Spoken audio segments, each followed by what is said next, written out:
on the outside, everything looks successful, but on the inside, clarity narrows, no clarity. Then decision fatigue increases, and patience shortens, and body pain start to come, right? So I call this achievement fatigue. So it's when success is still happening, but it's powered by stress instead of alignment.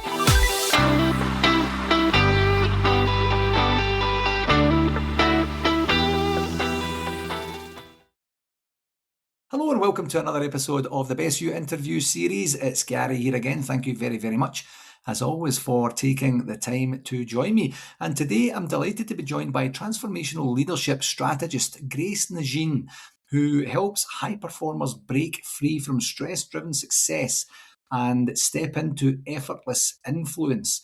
Grace is a former master coach for Tony Robbins, someone who's very, very close to my heart. I've done a lot of Tony Robbins work over the years, and is a corporate strategist and the creator of the Soulfluence Awakening. And that helps leaders shift from burnout to balance, from mental fatigue to clarity, and from reactive leadership to intuitive influence. Grace has coached thousands of executives, entrepreneurs, and impact-driven professionals, integrating mental clarity, energy alignment, and leadership embodiment to create sustainable success. If you've ever felt stuck in overachievement, mentally drained, or disconnected from your deeper purpose, today's conversation will be a game changer for you. Grace, thank you very, very much for taking the time to join me today. Wow, Gary, thank you so much for the introduction. Indeed, the soul influence, it's a soulful influence. Two words together. That's where that comes from, the soul fluence. It's not easy word, even for me. I love it. I love it. So what I like to do, Grace, is take the opportunity at the beginning to get to the point. I mentioned a few parts of your history there. We had a chance to connect prior to recording, and you have a very interesting journey in terms of the work that you did with Tony Robbins in the beginning, how you transitioned from that work and up to what you're doing now, which got to Soulfluence and the work that you're doing. So give us an overview of how it all played out for you. Yeah, of course, sure. So, again, and thank you so much for having me and then to serve your audience. Yeah, I'm very honored to be here today. And hey, my path has been a little unconventional. So I started as a concert classical music pianist, then worked in corporate strategy in Europe, in Paris. And later I spent over 8 years, as you mentioned, as a master coach with Tony Robbins. So coaching leaders around the world. So today I help high achievers and executives from, as you mentioned, the stress driven success into what I call effortless soulful leadership. So I was born in Korea, and I finished my high school, and then I went to Europe in Paris, and then I studied in Europe and worked in Paris for 10 more years. So I lived in Korea 19 years, in Europe for 19 years, now in Australia, in Perth, since 2007. So obviously, I changed the continent every 19 years. So I have 2 more years here, and let's see what comes up.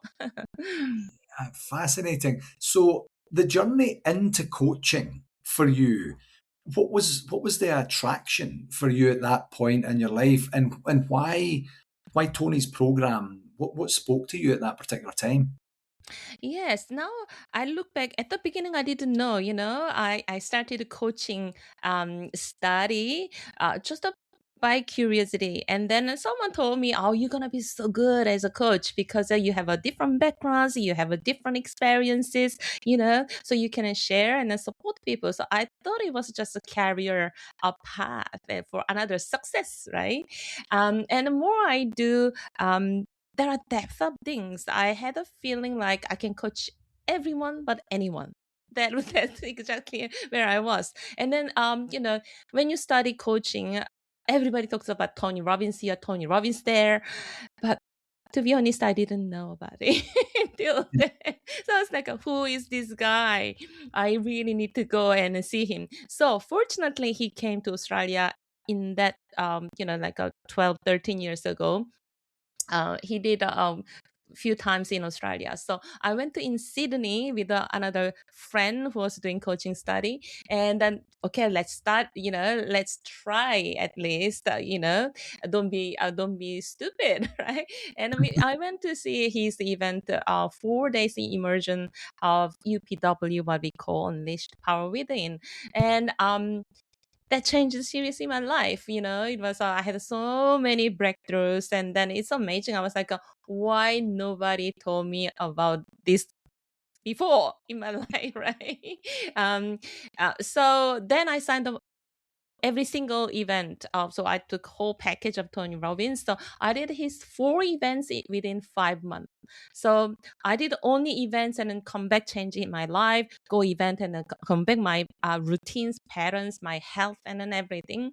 So after 5 months, I started to have a clarity. So I set up my own coaching practice, Yeah. and I started to coach corporate leaders because that's where I felt more comfortable. Then 6 months later, my own Tony Robbins coach invited me to apply to become Tony Robbins coach, and then that's how my journey started with the Tony Robbins. And then it was a quite long process, 6 months, and I went through this, and then I became his coach since 2013. And since then, I worked for him 8 years, and only for his clients, I coached 3,000 hours within that 8 years. So here you go. You know everything now. I love it. I love it. It's such a fascinating journey, and being so immersed in everything that was happening, and actually experiencing the breakthroughs yourself, to then supplement that with the wide and varied corporate experience that you already had, to then give you that opportunity of such a robust package for clients and prospective clients is just such an incredible situation. Then you move on. You use your experience. You've got to a point where it's time to do something new. You take a breather, and then you decide to do something that's more attuned with your own journey, your own values, your own spiritual path. Would it be fair to say that? Yes, absolutely. So in 2013, very beginning of my coaching journey, um, because I was not used to meditations or yoga and other things. I was a typical high achiever corporate woman. And I was like, yoga is after the retirement when I have a time. Meditation is after the death, I don't have time to sit down 5 minutes or 20 minutes, just close your eyes, do nothing. So that was typically me. And then 2013, one of the Tony Robbins event, had experience of long. I don't remember seriously how long it was. Maybe it could be 30 minutes, 1 hour, 90 minutes. I don't know. I was so immersed. And then I had the kind of what we call awakening experience of that energy centers of meditations. So because I was a pianist, I think I was a very sensitive and receptive about the music sounds. So all these sounds and then frequencies, yeah, vibrations with the colors and then everything made me like a really, now I understand it's a neuroscientific coherence happened. At the time it was so mystical, I didn't understand. So I had that brain and heart coherence, what you call, and some spiritual word is a heart awakening experience I had. So it was such a strong and sudden, whole my universe changed. Yeah. So since then, I was drawn by this more deepening of spirituality or soulful work or whatever you want to call, consciousness. So I did all my journey. So name it, I did a TM meditation, I did a Vipassana, I did a Prana meditation, I did a yoga, Tai Chi, Qigong, everything I haven't done before. I tried, I did everything. Yeah. So I left Tony 2021 because my daughter was at the time pro tennis player, very young, and she wanted to experience the tour experience. So I left him and supported my daughter, only taking care of my own private clients online, and I was traveling around the world. And at the same time, I decided to 2021. I think there was a 2nd of August, I started my meditation from Joe Dispenza's work because I went through a few documentaries, a few programs that it really resonated to me, the higher consciousness in scientific way. Yeah. So I committed myself because I was traveling. I couldn't do anything else anyway. Going to seminar was impossible. Doing the things. So I committed the meditation. So at the beginning, 6 months, I think I did 2-3 hours of meditation every day, Yeah. and then gradually reduced. Now I do still 1 to 1 hour and a half meditation every day. That's my routine, morning routine. I wake up, I just straight go to meditation, and then ready to start my day and then serve others, right? So I think that experience since 2021 gave me such higher level of consciousness, yeah, and self-awareness, self-love, and all these things. So I'm very blessed. So now my daughter is in college tennis in US. So now I'm back and then start to do really my own, voice, my own messages I want to send out. So that's the Soulfluence was born. Yes, incredible, absolutely incredible to continue to sustain that level of intensity in terms of your own growth work, and then to use that for good. So one of the things you mentioned there is you have a practice today that involves 90 minutes of meditation, non-negotiable. You do that every day. How you also mentioned earlier, you were so busy in your life that there was no time for meditation, or yoga was for retired people and things like that. So how do you bring both of those worlds together to show people that, if they have no wellness practices Mm, going on mm. whatsoever, if it's just pedal to the metal for work, work, work, work, how do you say in two ways, and I don't know if this is what you say, but how do you say the way you're doing it right now is not sustainable? It's not, and there's actually a more congruent way to be able to do this to achieve even greater results and even greater sense of self. Is that part of your work and the ability to be able to demonstrate to your clients? Yes, absolutely. So you are absolutely right. I'm not saying I would never say do the meditation 1 hour to my clients. It's impossible, right? 5 minutes is, already a lot for few people. Yeah, some of them already in the kind of initiation level, but it depends on people. For especially for beginners, I'm gonna share at the end of our talk, but I create like a 10 minutes. Um, but everything starts from your own decision. Yeah, You need to know what you want. You still want it really running all the time because as I mentioned, I spent 8 years coaching with the founders, executives, leaders, all high achievers, right? But what I noticed is high achievers don't struggle because they lack ambition or intelligence. They struggle because they are exhausted internally because they've been pushing through so long. So they're achieving, but they are doing it from pressure. So on the outside, everything looks successful, but on the inside, clarity narrows. Yeah, no clarity. And then decision fatigue increases and patience shortens and body pain start to come, right? So I call this achievement fatigue. I know it because I've been there too.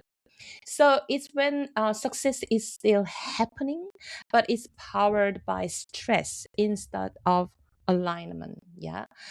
So that's why I created that, little steps they can grow with the time. Um, but everybody has a different pattern. So if you have a 5 minutes, I will give you 5 minutes. If you have a 20 minutes, I will give you 20 minutes. If you yeah, are really, really high achiever, I'm gonna do it 1 hour every day. I can adapt, give you 1 hour routine, and then we can adjust as well. So it needs to be personalized and realistic and achievable, and chewable. yes, yes, exactly that. So intuitive influence. I think I shared when we met prior to recording, where I heard I heard such a profound statement at a conference I was at in 2025 where the person said the body is smarter than the brain in terms of information it's going to provide to the brain. Then the brain does a filter, and then there's an ability to push down the information it's giving you, and then you get a chance to persevere. So, in terms of the intuitive influence that you would work with and for your clients, knowing that it's different for each person, what types and styles of patterns do you see in terms of behaviors of people? I know Tony's very much a patterns guy. Recognize the patterns, and then you'll have more information to be able to do something proactive or positive with. How does that go in terms of the patterns that you're seeing with the types and styles of people you're working with today? Yeah, so because I work with most of leaders, right? So I consider myself a self-leadership coach and a speaker, because most of my clients, they're amazing leaders. They serve others, all their lives are for others. Yeah, Family, team, company, KPI, shareholders, and all this, right? So I think they've been neglecting themselves. So sometimes, some people comes and, hey, Grace, I want to be happy. That's not a problem. Yeah, let's do that. And but what makes you happy? Then there's a big silence. Yeah, yeah, I don't know. So guess what? If you don't know what makes you happy, what's the chance you can be happy? Because you don't know, right? So I think for me, it's all about self-awareness and self-leadership. You can lead yourself if you don't know who you are. So you need to know, like others. I bet they know every single team members who they are and how they are, but they don't know themselves. Yeah. Most leaders think they need a better strategy. Yeah. But at senior levels, the issue isn't strategy, it's state. And a state, I'm going to explain to you later, but state is a combined of body, mind, and consciousness, soul, or your inside inner work, right? So that three things are together. That's the state for me. So your nervous system determines your leadership quality. It's not everybody just stressed, rushed, reactive. Yeah, yeah, but you can't make decision from that state. Yeah. yeah, High performers are very good at functioning in stress. I think the word they hate is burnout. So my yeah, clients come, Grace, somebody told me I'm burnout. No, I'm not. It's like almost like a badge of honor, right? It's destroyed. So they cope with it. Yeah, yeah, not a problem. But come back to your question. It's pattern for me. I define that 3D 45 leadership in simple terms. Yeah. Um, it's in three levels. It's not about something mystical or quantum physics and that like that, but as an operating system. Yeah, it's such a easy to understand. So 3D is a survival mode where most of high achievers are operating. So everything feels urgent, time feels scarce because we are in that matrix of time and money scarcity. And money feels tight no matter how much you make, you push, or you freeze. So decision comes from fear of failing behind and comparing with the others where I am. Am I better? Or they're gonna, overpass me, or I'm behind. So this is a stress-driven leadership, 3D. Now, some of my clients are in 4D because they do personal development, they read the books, so they do podcasts, and all these things. So this is when leaders are starting to see their patterns. They can disconnect, detach from their patterns. So they pause more, they question urgency, they start to do exercises, some of them morning routines, and they start thinking about purpose and values. Yeah. So they know lots of things and start to applying it into their life, but pressure is still there because transformation doesn't come from your mind. Yeah. Um, but now it's being managed. 5D, that's where I want to really bring all my clients, are the coherent leadership. So this is where something shifts. You are calm but powerful. You are centered, clear but not rigid, and strategic without being stressed. So you respond instead of reacting. So, of course, because of that, your decisions feel clean and aligned. Yeah. So if I resume, 3D is a reaction, 4D is reflecting, and 5D is responding from alignment. Yeah. I I mean, it's so profound, and I imagine that's going to resonate with so many people when they hear it. One of the things that you had mentioned to me previously was we have three brains, and not everyone knows and understands that. Could you explain the three brain? And I think it's probably congruent with a lot of what you just talked about there. Yes, absolutely. There's an amazing book if you're ever interested in go to in deeper level. It's MBIT, multi-brain function. So there's a scientific proven saying you have three different brains. Your only brain you think you have is your brain from head, but Yeah, we have that neurons in our heart and in our gut as well. Of course, if you see the quantity of neurons is most important is in brain, but God has still that the its own brain functioning system. That's why we say often, "Oh, I have that gut feeling." You yeah, know, so it's not innocent really. So it needs to be aligned again. It comes down to body mind. It's all similar things, but your gut feeling, God is all about your courage. When yeah, some people have like when they stress, they have a tummy pain, right? The tummy stress. yeah, Because that's all where the courage comes from. Yeah. And heart is your empathy and compassion and our love, self-love or love for others.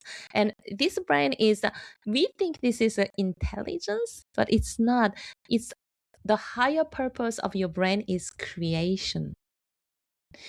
But if you are disconnected, you think it's only intelligence and knowledge, and then you overuse it, and then you are caught.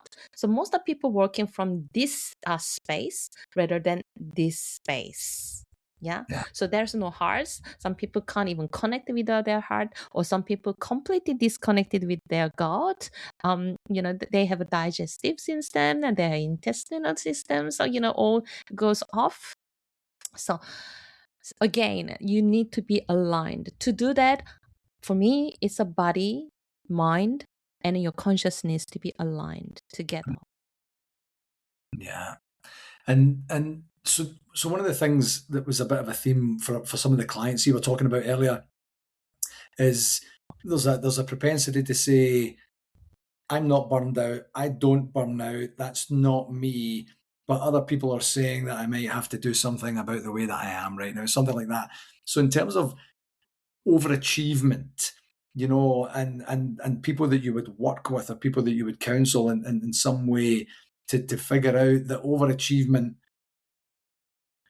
isn't always a good thing. It's not. It can be problematic in life. Like how do you educate people to say, you know, from an overachievement perspective, you could be overloading the system. I'm just using some words here; they're not scientifically proven, of course, but how do you take people on that journey to say there could be an incongruence here with what it is you're actually thinking that you're doing and what it is you're actually doing. How does that type of style of conversation go? Yeah. Yeah. So most leaders try to solve not burnout, but stress, business with the productivity tools. Yeah, Yeah. They put yeah, more system, they put more process, they do more training, and then all these things. But burnout is not a time problem. It's an energy problem. So when your body is dysregulated, your thinking shrinks. Yeah, of course. Why? Because your brain is part of your body. Believe or not. The Soulfluence method, we start with the body. When I say body, it's not about building your muscle and then strengthen. It's not about that. It's really about your energy centers. I've been working a lot with the qigong. Qi is your energy, yeah. And then tai chi, again qi. There are lots of energy, prana energy. So it's all about your energy. And then I based on there are so many different methodologies, but I based on the seven different energy centers. So we really work on that and doing some basic posture of qigong and yoga to open your body, because usually nowadays we work all in front of the computer, so your posture is like a curved, right, and hunched. And phone, same thing, we never make this kind of position, yeah, and therefore we don't have enough oxygen. So I support some breathing work and some posture, so to open and receive that much oxygen, yeah, you can have. So if your biology is in survival mode like this, no mindset tool with stick. You can work on your mindset, mind, feet, and strength. It'll last maybe a few hours or few days. That's it. Then you go straight back to that survival mode, right? So you can lightly reference neuroscience, as you mentioned, without going too deep. You know, um, when you're stressed, we react from fear, and when we are calm, we think clearly and make better decisions. Yeah, it's a logic, isn't it? I really empathize again, body, mind, soul, or consciousness, or whatever you want to call it. It's not at all the spiritual, religious connotation. Yeah. Um, so your body is really your energy and a nervous system, and then your mind is a thinking and decision pattern, and then your deeper awareness, your consciousness, your values, and intuition. When those three are aligned, leadership becomes finally effortless. So not passive, but clean and centered. So that's what I call the soulfluence of, where soul meets influence. There you go. Yes. Yes. And the reason for starting with the body before you go work on other areas is just as you described there, that opportunity to use this vehicle that we've been given that we're kind of misusing in a way to say this is the foundation. If you get this part right, there it becomes more congruent with the gains that you're going to get in the future, or is it easier in the future? Is that what Soulfluence, that's the reason and rationale for starting with the body? Yes, absolutely. And as I had been before, um, this is a paradox. Most executives or leaders, high achievers resist because you have a fear, again, fear of slowing down because it feels unproductive. Yes, it does. Exactly. Yeah. Yeah. At the beginning, when I start to have like a spa or having my time, I was like, do I deserve this? Am I not supposed to do something? The kind of feeling of fear, you know. But it took me quite a while to get used to that. But when you pause, your thinking sharpens. So as I mentioned, my daughter was, tennis pro, and then lots of coaches, and I think it's a Federer, Roger Federer, as mentioned, they practice many, many, many hours, yeah. Yeah. And he said the progress you are practicing during that exercises is not how can I say embodied during the exercise, during the practice. It's only when you have a rest, when you have a break, that's where your body embodied. It's like your muscle. When you do Yeah. muscle exercises, weight, it's Yeah. not the moment you do weight, it's when you pause 20 seconds in between. That's where your muscle grows, right? It's the same thing.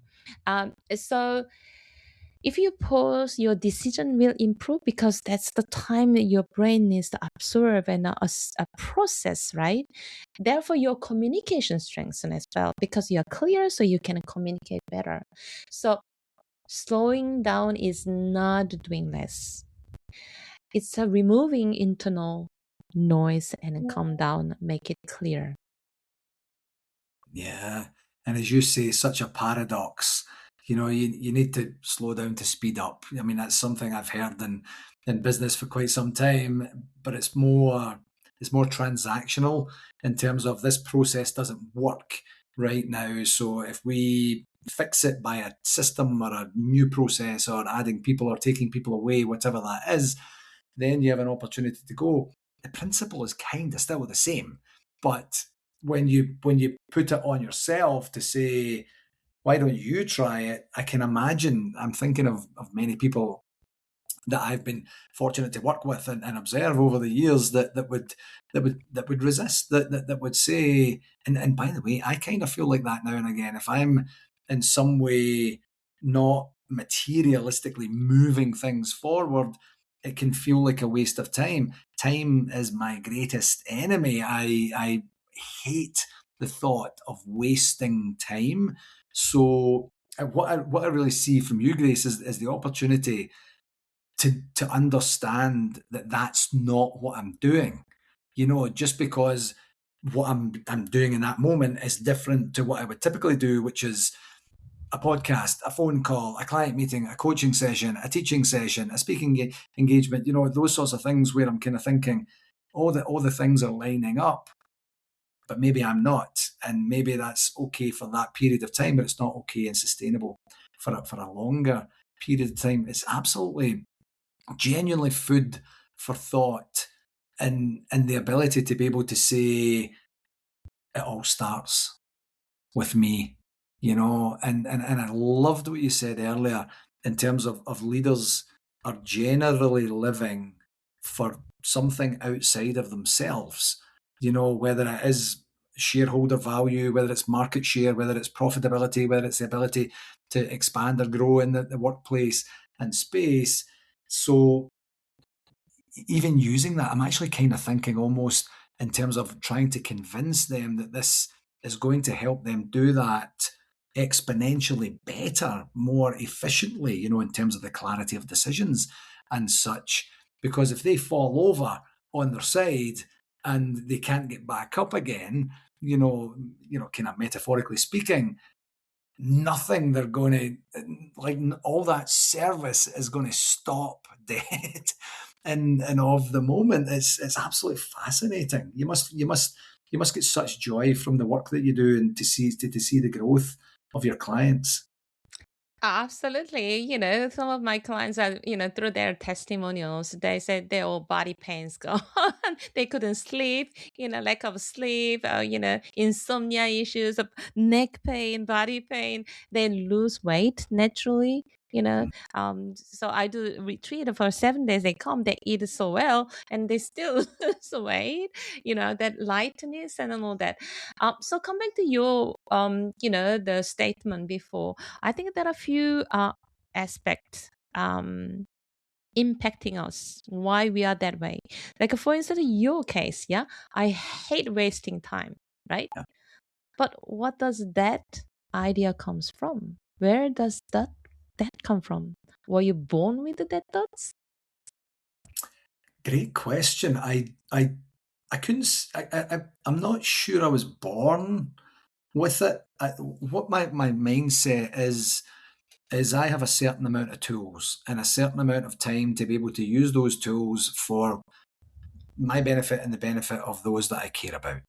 And if I were to sit and be involved in a conversation or an interaction or an event that bore no resemblance to helping other people, to growing, to learning, to creating connection with other people, I wouldn't walk away saying, well, that was a gigantic waste of time.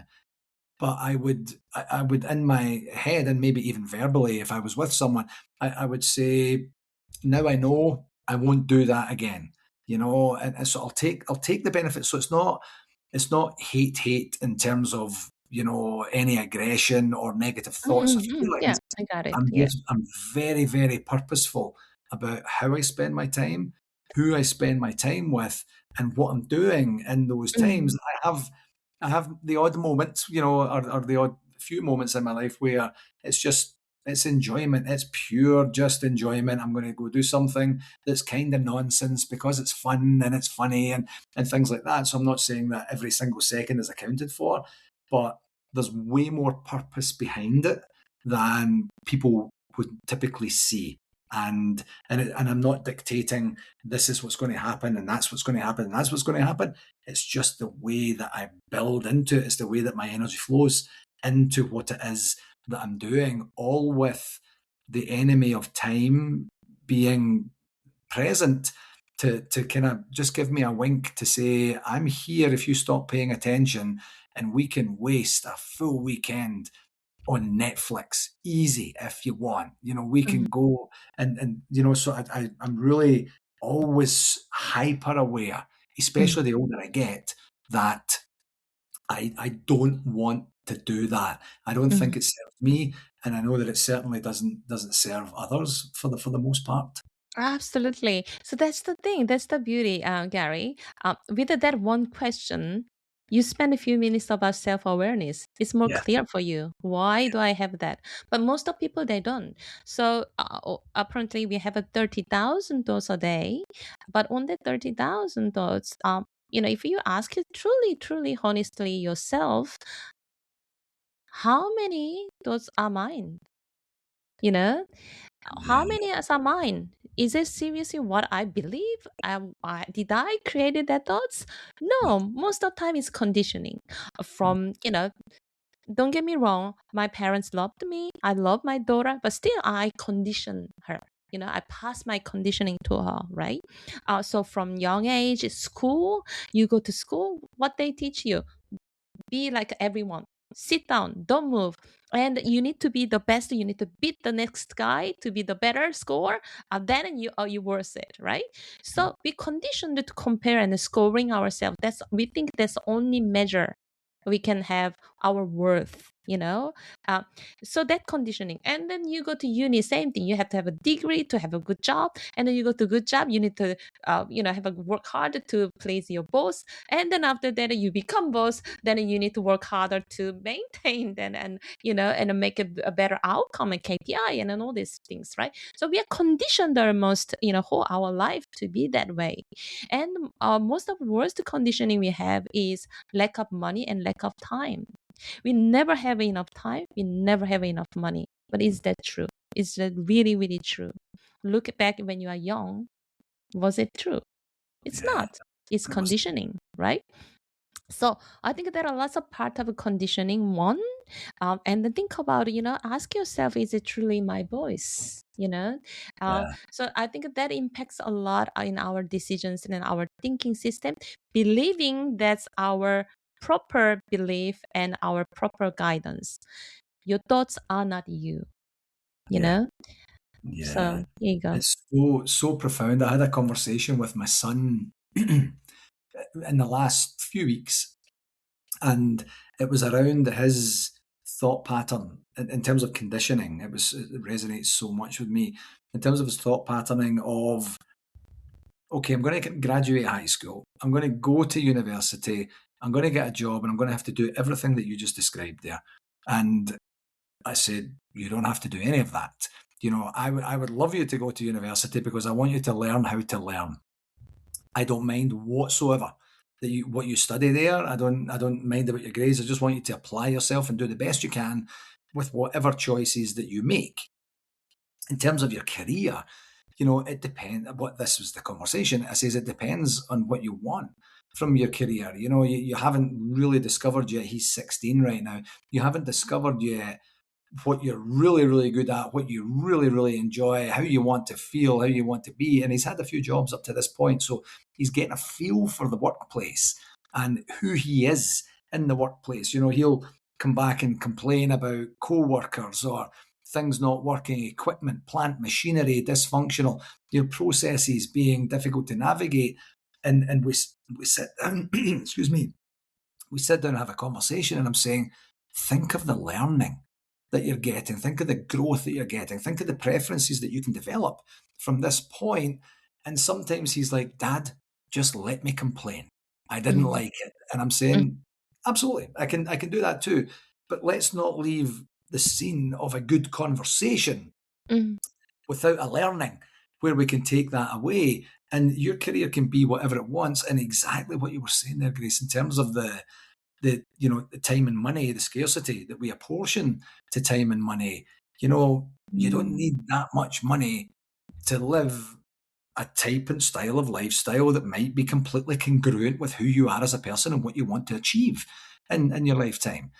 So it's trying to really embody that within him to say, I don't quite know where you're comparing yourself to for right now, but you get to chart your own path and you mm, get to do it completely congruent with who you are as a person, and you get to learn about yourself as a person mm, every mm, single day. If you think it's all just about ladder climbing and promotions and nicer material, possessions and things in your life, there's kind of nothing wrong with that as well. But there's going to have to be something else that's deeper for mm, you, and I hope you discover that mm, earlier rather than later, so that there's not a lot of, I don't want to sound sensationalist, but not a lot of damage done. mm, That's more difficult to fix down the mm, line. mm, Look after, and I say that to students as well, that when I'm teaching is, if you do nothing else, look after your body. It's the only one you've got. And you mm, need to give yourself the best shot when you're in mm, your 40s, 50s, and 60s of mm, looking back and patting yourself on the shoulder and saying, mm, thank you for all the healthy choices that you made for mm. me in the lifetime. So just so much congruence with the types of styles of conversations I'm trying to have to prevent that conditioning, and Mm. some of it lands, some of it doesn't land. It's the same with any conversation that anyone has with anyone, I suppose. Yeah, absolutely. And then there's a beautiful, example. Um, so, but don't get me wrong, having infinite abundance of including finance, it's amazing. It's a good thing. It's nothing wrong with that. But when it becomes only goal, only life, it's not from the abundance space, but it's from fear, Yeah, scarcity. yeah, That's what is wrong. Yeah. Um, so I coach also 16, 17, 19, because my clients, they ask me if I can coach their children, right? So then I coached a few of them. And believe or not, all of them, first thing they say is, I need a stability. Stability. I don't know where does that come from, but everybody, and financial stability. So right. their goal is 16, 17, 19. Their goal is either they're high school or either beginning just the uni. And they said, I need to have a good score. I need to Yeah, have a good degree. So then I can get a good job, and then I can have a financial stability, and then I can have a job, the house, and then I can afford my family, all these things. And that's what I need to do, it's too yeah, serious, And then I said, okay, then what's your dream? What do you like? If you have ever dream, what do you like? And they said, oh, I love writing children's book. Oh, I love human psychology and all that. So what are you gonna do with that? Oh, no, no, no. I don't have time. I'm gonna do this when I'm retired. yeah, What have we done? Our yeah, children. yeah, Yeah? Is it really truly what we want to pass on? And children's is a monkey see, monkey do. You can say whatever you want to say, but if they don't see on you what you're doing, they're not gonna do it anyway. Right? So you spot on. You are such a great dad, having that. Some people even don't have that conversation, you know. yeah. Yeah, that's so profound. Such a great conversation. So, Grace, as you know, this is called the Best You um, interview series, the Best View podcast. And what I like to do is take this opportunity to ask every guest, what's one regular practice that you employ to give Grace the best opportunity to be the best version of herself? Yeah. So I've been through. I do longer version, but for my beginners clients, which I'm going to share, it's just under 10 minutes exercise. It's so simple. People wouldn't believe, hey, it's so simple, it's not going to work. No, it is. It is such a profound, if you do it 7 days, you will see already the differences. And then if you do 30 days, you will see real result, right? So there are 4 things you need to do every morning. So we think the food is the most important thing for our body, but it's not. It's oxygen and water are more important for your body. Yeah. Without oxygen, you can survive few minutes. Without water, few days. Yeah. And without food, you can survive 30 days. Some people, extremely. Yeah. But so let's start with the breathing. It's so simple. Breathe in for 6 and breathe out for 6 slowly. So inhale 1, 2, 3, 4, 5, 6, and exhale for 1, 2, 3, 4, 5, 6. So, but using your tummy, not your chest. Some of my clients breathe like this way. It's not breathing. Yeah, using your tummy. So you do it for 2-3 minutes only. But I bet you, if you do 2-3 minutes, you feel so good, you want to continue. If you can do 5 minutes, even better. I know someone who changed his life doing this 15 minutes a day. Seriously, because it whole regulated your nervous system. Yeah, so you will be different. So 6 breathing. Let's start with that 2-3 minutes. After that, no need of meditation. Let's start with a simple thing, counting down. Yeah, but I will give you a little tip. So counting down, usually 60 to 1 or 100 to 1. That's ideal. But most of my clients, they have a difficulty to 61. Some client call me and, Grace, each time when I get to 37, my mind goes away. I'm disturbed, right? I'm distracted. So let's start with a 10 to 1 first today. But you out loud softly 10. You need to say it 10. And you need to visualize number in front of you 10. So it'll take some time. 10. Visualize. 9. Visualize 9. 8. Envision 8. 7, and go on. So 10 to 1, slowly. It'll give you 10 seconds of disconnection between your brain and your thoughts. Yeah. And your brain can be so happy. Oh, thanks. Finally, I have a dead break, 10 minutes, 10 seconds, right? So you can increase 10 to 1, 20 to 1 every day, 10. So 60 to 1 or 100 to 1 up to that. Yeah. And after that, once you are there, close your eyes. Already you closed eyes with the numbers. And from there, you visualize your day. Because your brain doesn't know what you are imagining and what you're doing. So if you put like a lemon, close your eyes, imagine yourself biting lemon. Your saliva will come just naturally, right? It's the proof. So you can already set your day as you want. How do you want to be? How do you want to show up? What are the outcomes you want to see as a successful? More important thing is you need to fit it. Okay, I got this. I have this important meeting. I need to talk and confident, and then everybody happy. And then you feel that confidence in your body, right? So you can set your day from the beginning to the end. Yeah, that's a 2-3 minutes again. Yeah, so breathing 2-3 minutes, counting down 1 or 2 minutes max, right? And visualization 2-3 minutes. Hey, last one. So still close your eyes. You can put your hands on your heart, or you can at the middle. It's up to you. Whatever your preference, or just on your laps. And gratitude. So just close your eyes. I'm so grateful for my health. I'm so grateful for my family. I'm so grateful for my house. Or sometimes I do, I'm so grateful for my dessert last night, you know. So little things, big things. So that's all for a few minutes, 2 minutes, start with the 2 minutes. If you can't be grateful for 2 minutes, what is your life look like? Right? Yeah. So the gratitude is the most powerful emotion in your body you can create as a higher frequency, higher vibration. Yeah. So it will set you really in that stable and clarity and making better decision for the day. So that's my 10-minute tips. Love it. I absolutely love it. Grace, before I let you go, where can people find out more about you?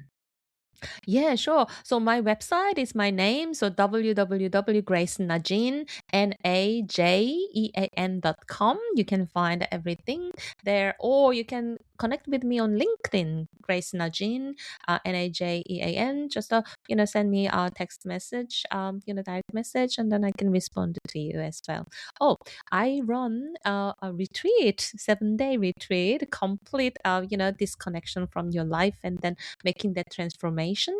So that's in Lombok near Bali, Indonesia in November.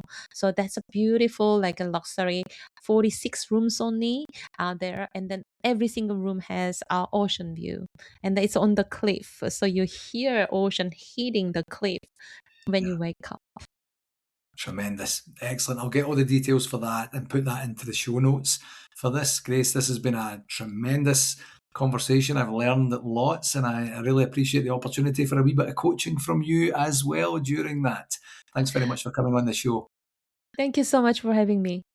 Hello again. Thanks again for tuning in to this episode, and I do hope that you found it valuable and gained some insights. I do have an ask for you. If you enjoyed this podcast, I would absolutely love it if you would connect with me on my socials, and that's at LinkedIn, Facebook, and YouTube. Just search for my name and do whatever it is you need to do there to follow me and stay updated with all the latest content, tips, and discussions. And for any more resources that you're looking for, feel free to visit my website, garygillen.com. And while you're there, you can book a free, no obligation 30-minute coaching call directly with me through the site. Whether you're looking to enhance your performance or tackle a new challenge, I'm absolutely here to help you succeed, and I would absolutely love to hear from you. Thanks very much again, and until next time, keep pushing towards your goals and getting better each and every day, my friend.